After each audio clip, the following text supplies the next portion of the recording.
ইসলামপুরে Aluabari road station থেকে রেলমন্ত্রী পদত্যাগ দাবি করলেন তৃণমূলের উত্তর দিনাজপুর জেলা সভাপতি কানাইয়ালাল আগরওয়াল।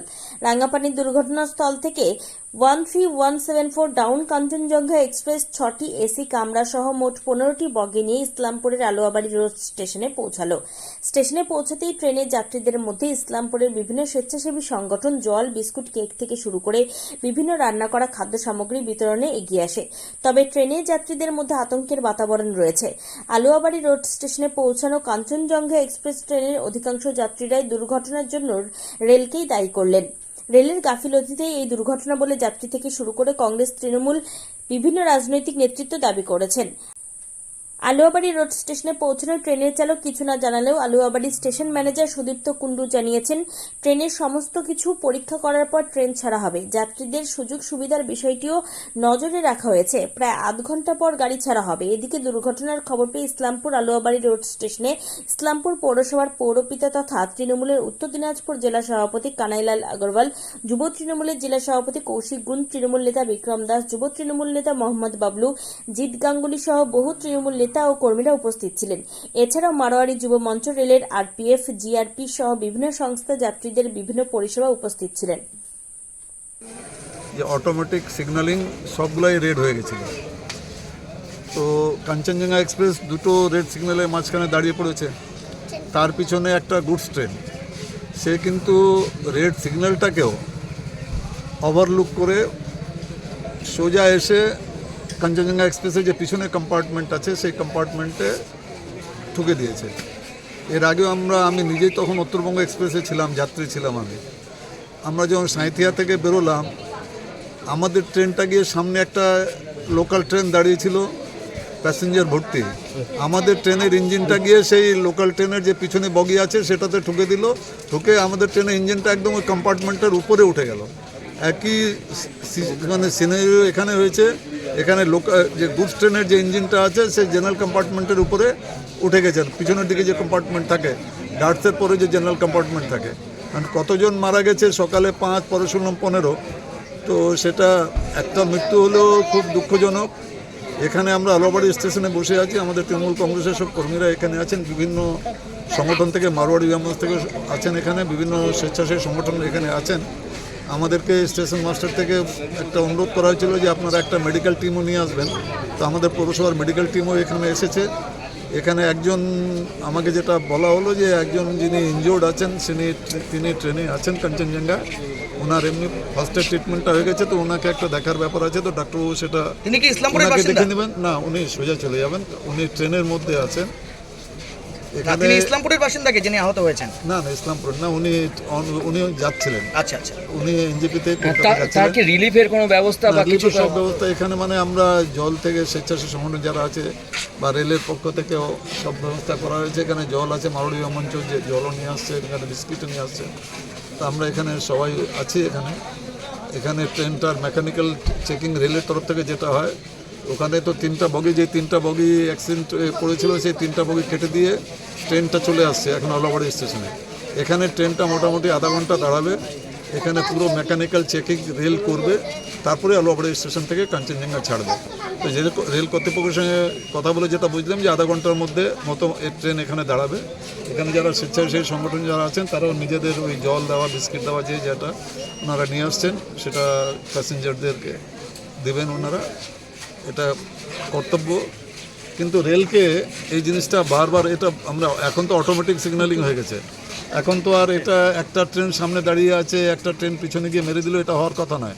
এর আগে আমরা দেখেছি গায়সালে একদিক দিয়ে আওয়াজ আসাম আসছে, একদিক দিয়ে ব্রহ্মপুত্র, দুইজন সামনাসামনি মেরে দিল। ওখানে কত লোক যে মারা গেল কোনো হিসাব নেই, কেন তখনও আমি ওখানে উপস্থিত হয়েছিলাম।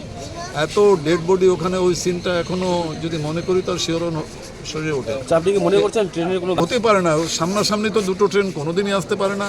আবার একটা ট্রেন সামনে দাঁড়িয়ে পড়লো, পিছনে একটা গুডস ট্রেন গিয়ে ওখানে ওর ট্রেনকে ঠুকে দিল, এটা কিন্তু সম্ভব না।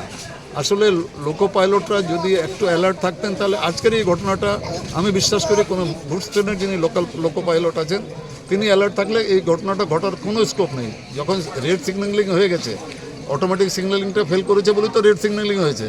তার তো লোকো পাইলটের দরকার আছে, যেই রেড সিগন্যালিং দেখবে দাঁড়িয়ে যাবে। দাঁড়িয়ে গিয়ে খবরটা নিবে, স্টেশন মাস্টার কাছে খবর নিবে, নিজের গার্ড আছে তার কাছে খবর নেবে যে আমি এর আগে যাবো কি না, অ্যাজ বিকজ আমি রেড সিগন্যাল দেখতে পাচ্ছি, কিন্তু সেটাও দেখেনি। না, পুরো এটা কর্তব্যের গাফিলতি, ওর গাফিলতির জন্য অনেকগুলো লোকের, নির্দোষ লোকের প্রাণ গেল। স্যার আরেকটা বিষয় বলবো, কিছুদিন আগেও দেখলাম করমণ্ডলে ওখানে ওই ট্রেনটাও অ্যাক্সিডেন্ট হলো, এখানে আজকে এটা এনজেপি থেকে এটা কাঞ্চনজঙ্ঘাও অ্যাক্সিডেন্ট হচ্ছে। তো ট্রেন অ্যাক্সিডেন্টের ব্যাপারটা যিনি রেলমন্ত্রী আছেন ওনাকে বলবো যে উনি এই ব্যাপারটা একটু সিরিয়াসলি যেন দেখেন, কেন রেলে যারা উঠে গেছেন তাদের তো কিছু করার নাই। আপনাদের অটোমেটিক সিগন্যালিং ফেল হচ্ছে, আপনাদের লোকো পাইলট দেখছে না, তাহলে তো এই যতগুলো মৃত্যু হচ্ছে তার জন্য তো রেল দায়ী, রেলের যিনি আছেন যারা তারাই দায়ী এটা এই মৃত্যুর জন্য। বলছি ট্রেনের গেলে বসছি চা খাইতে, চাটা খেয়ে অবশ্যই এমনিতে উঠছি, ধামধুম ডাক্তার দৌড়ে দেখতে গেছি। যা অবস্থা দাদা, দেখার মতো না। সেই বৃষ্টি কি বৃষ্টি, শুধু কান্নার আওয়াজ, আমার যেরকম ব্লাড পড়ে যায় না, রক্তে রক্ত, শুধু কান্নের উপরে কান্না। সে দৌড়ে দৌড়ে দেখতে যায় দাদা, সে আতঙ্ক প্রচুর দাদা, একটা দুটো না, প্রচুর আহত হয়েছে। একটা হইলে মনে হয় বুঝতে যেত, প্রচুর আহত। এটা শুধু কান্নার, শুধু চতুর্দিকে কান্নার আওয়াজে পাওয়া যাচ্ছে। আপনি কি একাই ছিলেন? আমি এখানে একা ছিলাম, তখন সব দৌড়ে দৌড়ে বৃষ্টি ভিতরে দেখতে গেছি লাশ মুভির কি অবস্থা, কেন ধাক্কা গুলো মারছে। আমি দৌড় করে এখানে পড়ে গেলাম, পড়ার দিয়ে দেখতে গেলাম তারা যা অবস্থায়, সেই সিন বলার মতন না। কোথায় থেকে আসতেছিলেন? আমি সে আগরতলা থেকে উঠছি কালকে 8টা 10-এ, শিয়ালদা যাবো। কি নাম হলো আপনার? বিশ্বজিৎ দেব। বুঝে গেছি যে কিছু একটা ঘটনা ঘটেছে। আচ্ছা কটা নাগাদ হয়েছিল ওই সময়? টাইমটা ঠিক আছে, মানে মনে নেই, 8টা সামথিং না, ঠিক আছে, কিন্তু ভয়াবহ অবস্থা। এখনকার পরিস্থিতিতে এখন এত ইন্টারনেট এত ফাস্ট, তারপরে এরকম অ্যাক্সিডেন্ট পসিবল না। কদিন আগেও একটা, কিছুদিন আগে একটা হলো, এখন একটা হলো। আমরা যে কপাল হলো যে আমরা বেঁচেছি। আপনি কত নম্বর কম্পার্টমেন্টে ছিলেন? আমি S8। S8। আচ্ছা, বলছি যেই মুহূর্তে ঘটনা ঘটে তখন কি বৃষ্টি হচ্ছিল? বৃষ্টি হচ্ছিল, ঝিরিঝিরি বৃষ্টি হচ্ছিল। আমরা তো অ্যাক্সিডেন্ট হওয়ার সঙ্গে সঙ্গে আমরা স্পটে ওইখানে চলে গেছি। ওখানে লোকাল তো তারপর পরে এসছে, তারপর প্রশাসন তো অনেক পরে আসে, আচ্ছা, ঠিক আছে, কেন ওইখানে যাওয়ার মতন কোনো পরিস্থিতি নেই। কতটা? প্রচুর, কজন ভালো আছে বলতে পারবো না, 4-5 জনকে ভালো বের করানো হয়েছে, তারপর বাকিটা কি আছে বলতে পারছি না। জেনারেল কম্পার্টমেন্টে যারা ছিলেন একদম সব শেষ, সব শেষ, কিছু বলে না। এই যে আপনারা যারা রেল যাত্রী, নিয়মিত রেলে যাত্রা করেন, ব্যবসার কারণে হোক, ব্যক্তিগত কারণে হোক, রেলের নিরাপত্তা ব্যবস্থায় বারবার হচ্ছে। একদম না, একদম ঠিক না, আমরা বলবো কোন ঠিক না। এই এত তাড়াতাড়ি এত বারবার করে এরকম ঘটনা ঘটতে পসিবল না। বাজেভাবেই আর কি নড়া দিয়ে উঠলো। তারপরে যে মাস্টার ম্যাডাম, একটা জিনিস জিজ্ঞেস করো, যখন আপনারা যাত্রীরা ছিলেন 8টা 40 ট্রেনের মধ্যে, তখন কি ট্রেনটা চলছিল নাকি থেমে গিয়েছিল? খুব স্লোই চলছিল। পিছন দিয়ে যখন এসে মালগাড়িটা ধাক্কা দিয়েছে, সেই মুহূর্তে 7 থেকে 8 বার ট্রেনটা র্যাপ হয়েছে। স্ক্র্যাচটা যে হয়েছে সেকেন্ড এতেই আমরা বুঝতে পেরেছি যে কিছু একটা হয়েছে, না হলে এত মানে ট্রেনটা তো খুব স্মুথলি চলছিল। ট্রেনটা সত্যিই কোনো দোষ ছিল না। পিছন দিয়ে যদি না কোনোভাবে রেলটা যদি মানে পিছন থেকে মালগাড়িটা যদি না আসতো তো কোনো প্রবলেমই কিছু ছিল না।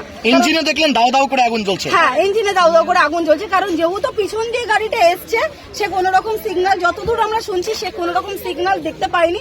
যে মুহূর্তে সিগন্যালটা পেয়েছে, ও ব্রেকটা দিতে গিয়ে ততক্ষণে অলরেডি ট্রেনটাকে মেরে দিয়েছে। বললাম ভিজিবিলিটি কতটা ছিল? বৃষ্টি হচ্ছিল ঝিরিঝিরি, কিন্তু দেখা যাচ্ছিল কি বাইরেটা? না, সত্যিই দেখা হয়তো যাচ্ছিল না, কারণ আমরাও যে পরিস্থিতিতে বাইরে এসেছিলাম দেখলাম খুবই যেভাবে বৃষ্টিটা হচ্ছিল। আমাদের মানে আমিও মাথায় আর কি চাদর নিয়ে বেরিয়েছিলাম, আমার চাদরও ভিজে গিয়েছে, কিন্তু তারপরেও এতটুকুনি ইরেসপন্সিবল একটা রেল কর্তৃপক্ষ কি করে হতে পারে? যতটাই বৃষ্টি হোক না, যতটাই, আমার পাশে তো সিনিয়র আঙ্কেল আছেন, উনিও বলুক না। বলছি দাদা, আপনি बहुत ही कैजुअलिटी, बहुत ही भयावह घटना है। इसके लिए हम लोग कुछ नहीं कर सकते। नहीं सर, इसका अब जानकारी आपको बाद में दिया जाएगा। बात है कि ये तो अभी अलवाबरी आ चुकी है ना, हम लोग का जो काम है, जो दायित्व है, रिस्पॉन्सिबिलिटी है, हम लोग उसको निभा रहे हैं। तो सेफली अब आगे ठीक से गाड़ी चले, इसकी पूरी हम लोग जिम्मेदारी। यहाँ पे कितने देर रुकेगी सर ये? इसका जब तक हम लोग को जब भी पैसेंजर्स को खाना हम लोग दे रहे हैं, यहाँ पे कुछ वॉलंटियर्स बाहर से भी आए हैं, वो दे रहे हैं, एडमिनिस्ट्रेशन की तरफ से दिया जा रहा है, बिल्कुल जो उन लोग को मिल जाएगा उसका हम लोग। उसके बाद ही ये गाड़ी तो मूव करेगी यहाँ से, थोड़ी देर में मूव करेगी। ठीक है, मास्टर है, हम लोग फुलिप